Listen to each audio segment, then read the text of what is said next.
What's going on, y'all? Random Thoughts here. And today we're going to talk about coding boot camps. It's always an interesting subject. And then the alternative career paths that you can take outside of just going directly into product development, feature development, that kind of thing. So let's just dive right into it.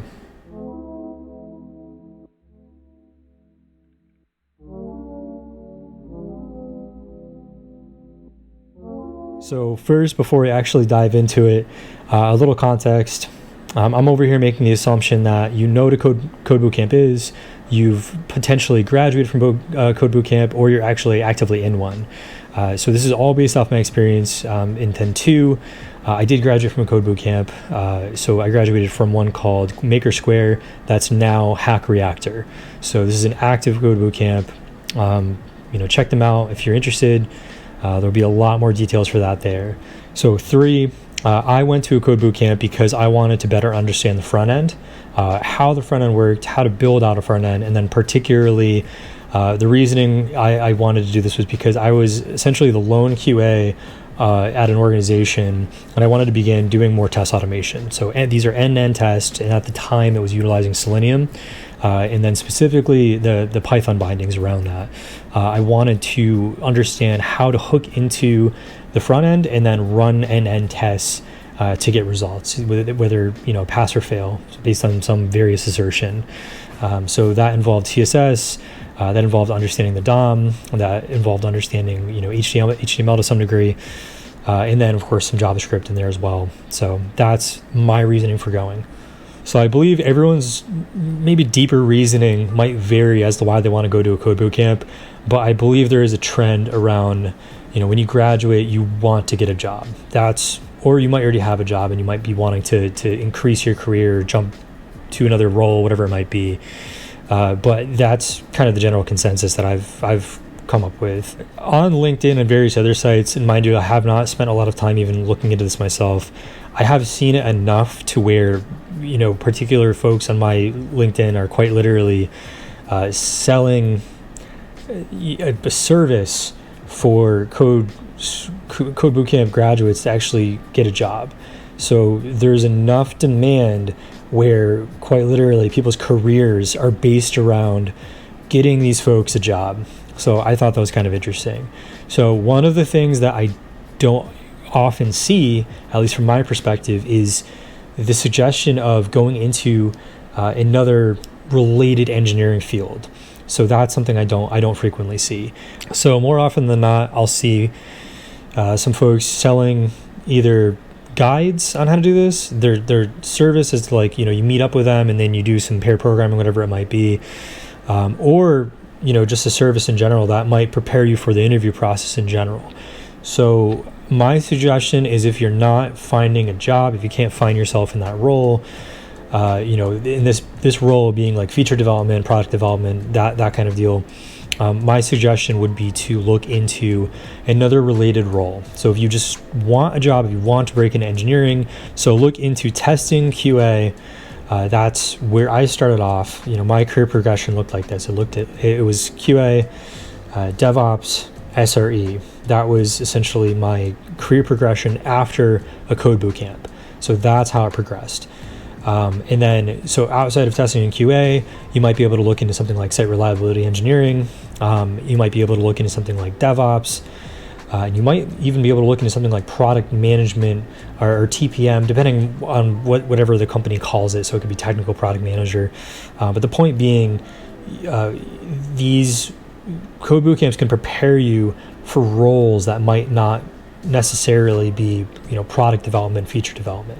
So there are other roles out there that exist, and from a pay perspective could pay as much or if not more. And that's honestly, like I said, something that I don't see thrown around enough. So the reason why I suggest these is because there are junior roles that do exist for these kinds of roles, like DevOps, SRE, and that kind of thing, and QA particularly.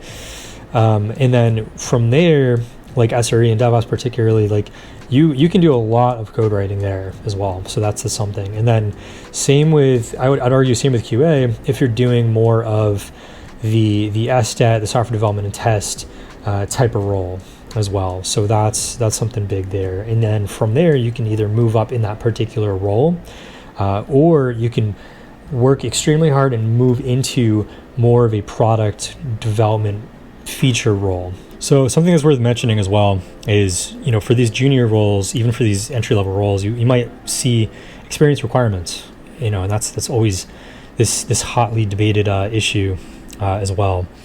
And based on what I've seen, it all really, first, it depends on like the curriculum of your particular code bootcamp. Maybe the bootcamp teaches containerization and these kinds of things.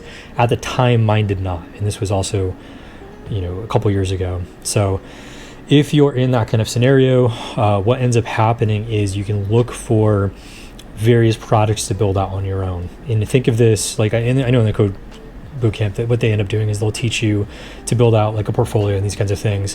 What I would advise is to build out maybe a CI/CD pipeline using like GitHub Actions. So look for free projects that you can showcase within GitHub. So a couple of projects I can think of off the top of my head is just containerizing an application, showcasing that within GitHub. As I mentioned before, GitHub Actions CI/CD would be nice.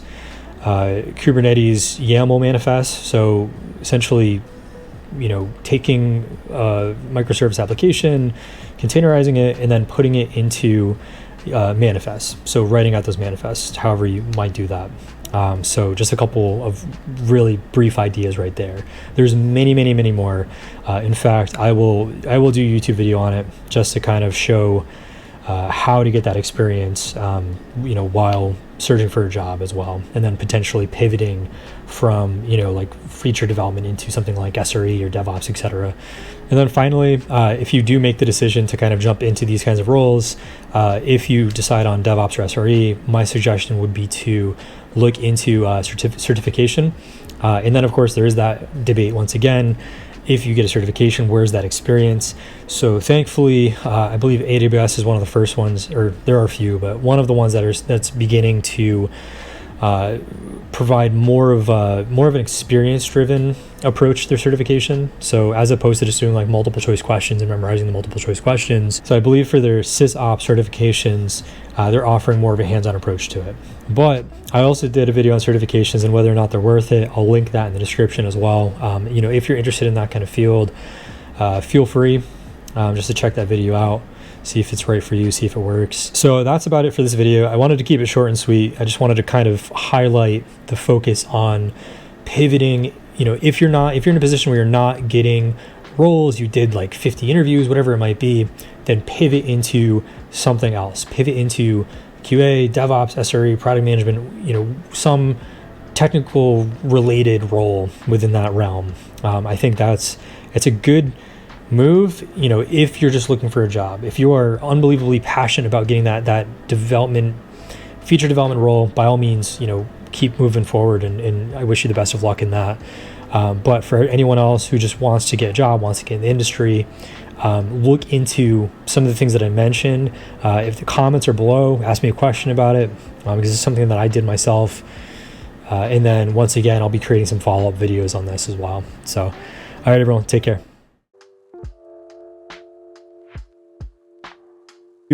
I did graduate from a Code Bootcamp.